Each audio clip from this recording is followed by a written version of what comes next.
Milla had promised herself that by the end of this summer she would have transformed herself into an entirely new person, inside and out, from head to toe. When she got back to Oslo in August, everybody would say, "Why, Milla, what's happened to you? You seem so different." And she would smile demurely and say, "Nothing's happened. I've had a great summer, that's all." Here in the annex at Mailand all was quiet, so quiet you could think and pray. Mailand belonged to Jenny Brodal, the mother-in-law from hell, Jon had said with a quick grin at Milla, and when he grinned at her like that, she knew there must be something special going on between them.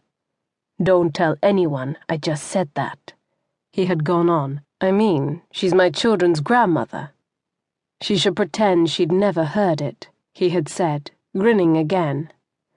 Just a few days after she had arrived at Mailand, Milla found herself alone with Jon one morning in the kitchen. He had been in a world of his own, and she wondered whether he was thinking about the book he was writing, whether he was so taken up with the book that he didn't even notice her there. He was making himself a cup of coffee. She was getting out bread and butter and ham and cheese to pack a lunch for Liv and herself. She positioned herself next to him and proceeded to butter the bread. "Are you going to say anything to me? Are you even aware that I'm standing here, right next to you?" Nothing. Not a word. Then out of the blue he reached out a hand and ran his fingers through her hair. She raised her eyes and looked at him, but then he pulled away. "Good," he said, as if to himself. "That's good." And without another glance at her, he picked up his coffee cup and walked out. When she was younger, Milla had liked to brush her long dark hair, put on a pretty dress or a pair of tight jeans, make up her face, and walk into a room or stroll down the street to see how much attention she'd get. Boys and men turned to look at her, spoke to her, wanted her. She had breasts by the time she was 10. Her mother was tall and thin, and firm and flat-chested. There was nothing there to curl up against. Her mother's body was a taut trampoline mat. If you ran into it, you would bounce straight off again. Her mother had tried to make Milla conceal her breasts under baggy, childish cotton sweaters. She would buy ugly clothes and have them wrapped up in pretty paper. "Surprise! I bought you a little present, sweetie."